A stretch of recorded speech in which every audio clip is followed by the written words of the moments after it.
असंभव है, लेकिन अपने आप को बदलना संभव है। हम अपने आप को बदल लें तो सारी दुनिया बदली बदली नजर आए। श्री सदगुरुदेव महाराज की क्या पढ़ाया कि सत्य के समान दुनिया में कोई दूसरा धर्म नहीं। सत्य के समान दुनिया में कोई दूसरा धर्म नहीं। सही है, ये प्रभु राम की वाणी है।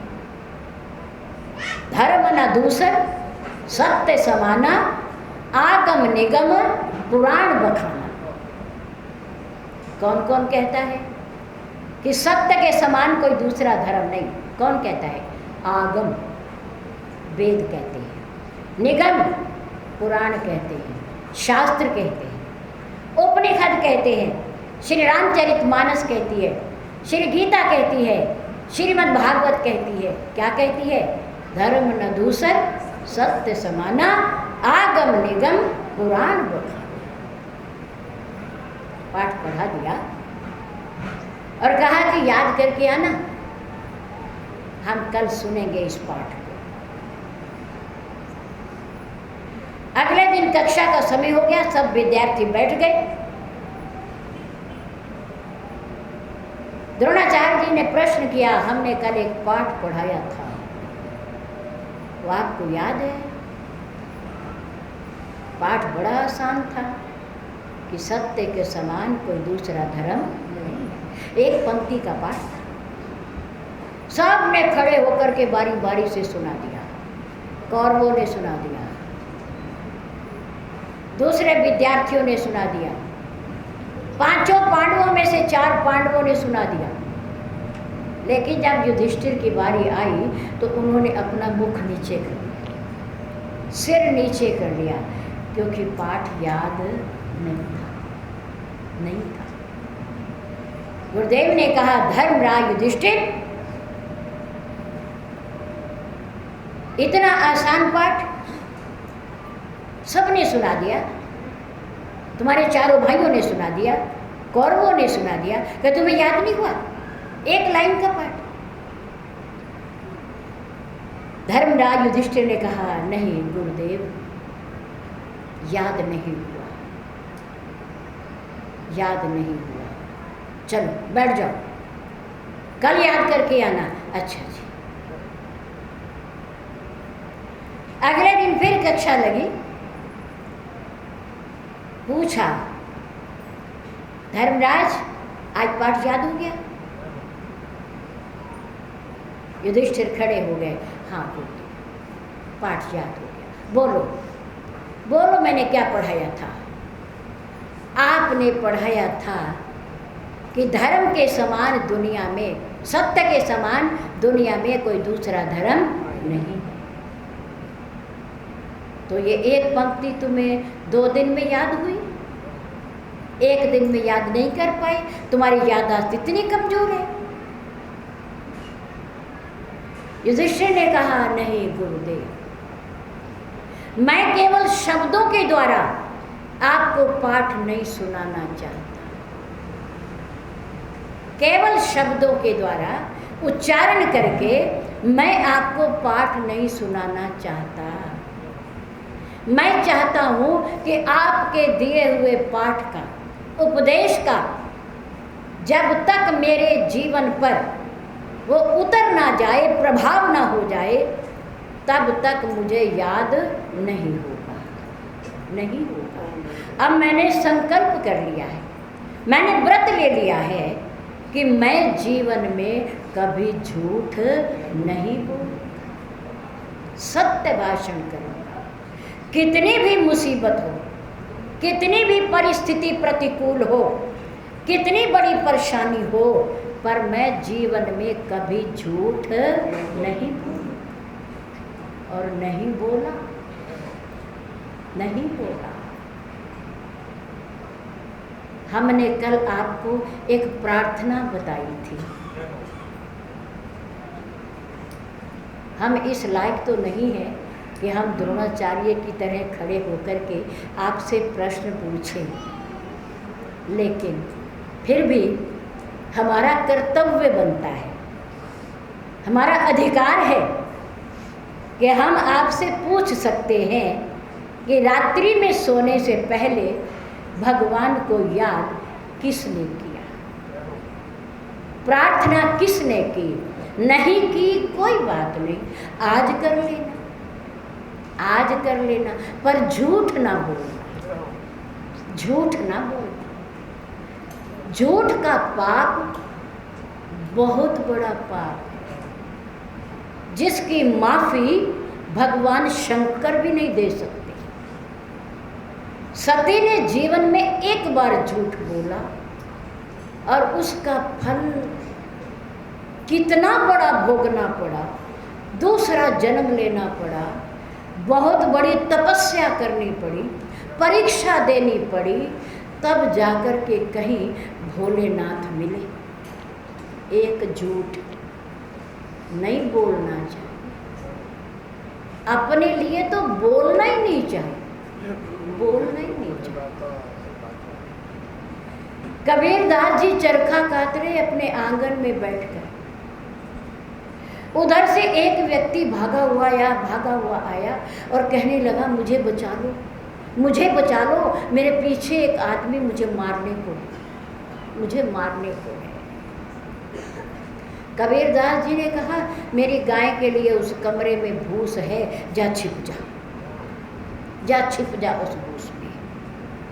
वो व्यक्ति भूस में जाकर के छिप गया। अब वो मारने वाला भी पीछे से आ गया और चरखा काटते हुए कबीरदास जी से पूछने लगे, तुमने किसी को यहाँ जाते हुए देखा?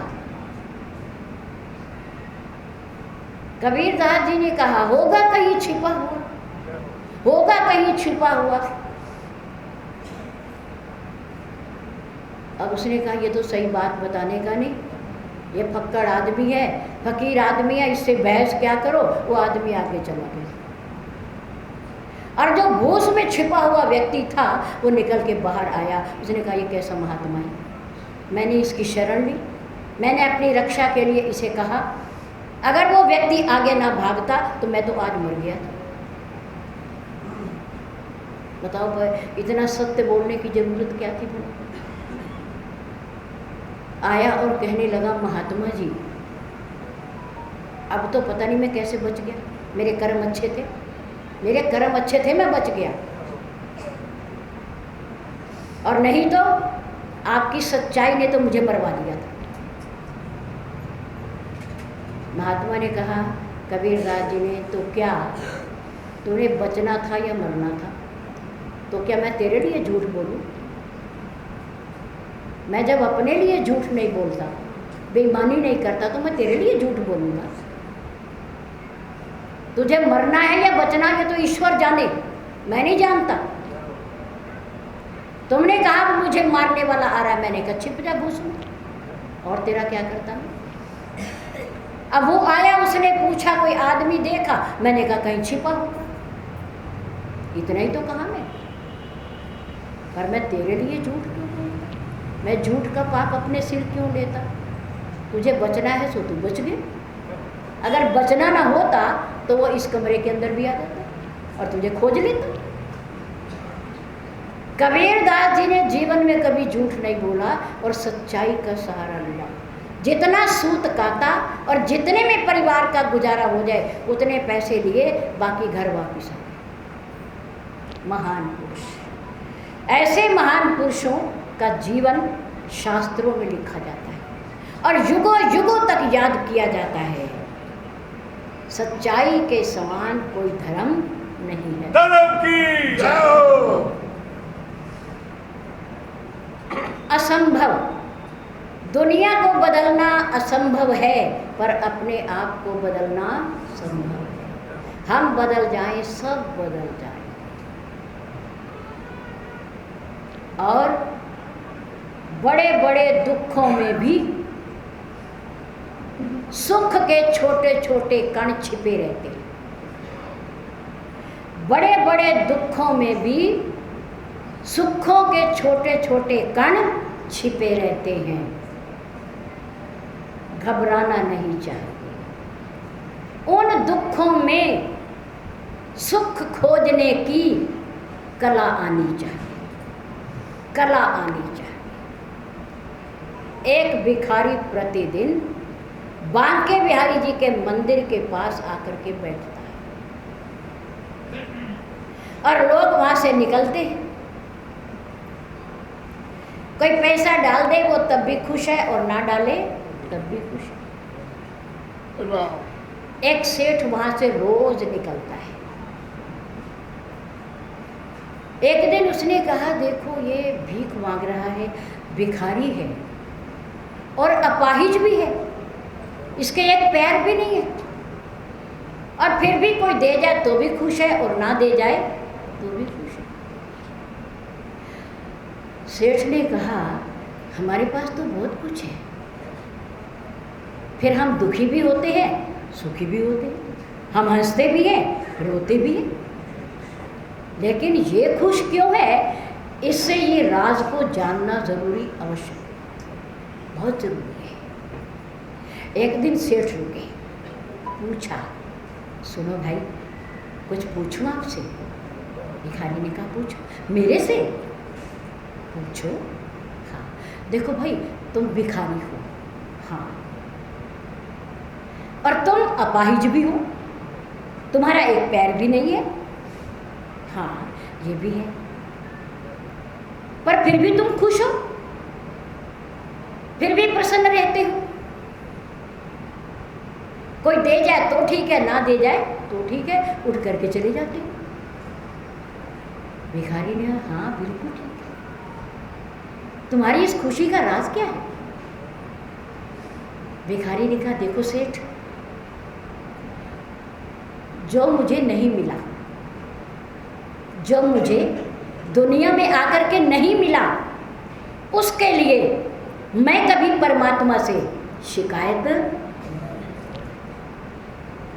उसके लिए मैं कभी परमात्मा के दरबार में शिकायत नहीं करता, पर मेरे कर्मों के हिसाब से मुझे जो मिला है उसके लिए मैं परमात्मा का धन्यवाद करता हूँ, धन्यवाद करता हूँ कि प्रभु एक पैर नहीं है, मेरे कर्म है, फिर क्या हुआ? मेरी आंखें तो हैं, मैं देख तो सकता हूँ, मेरे कान तो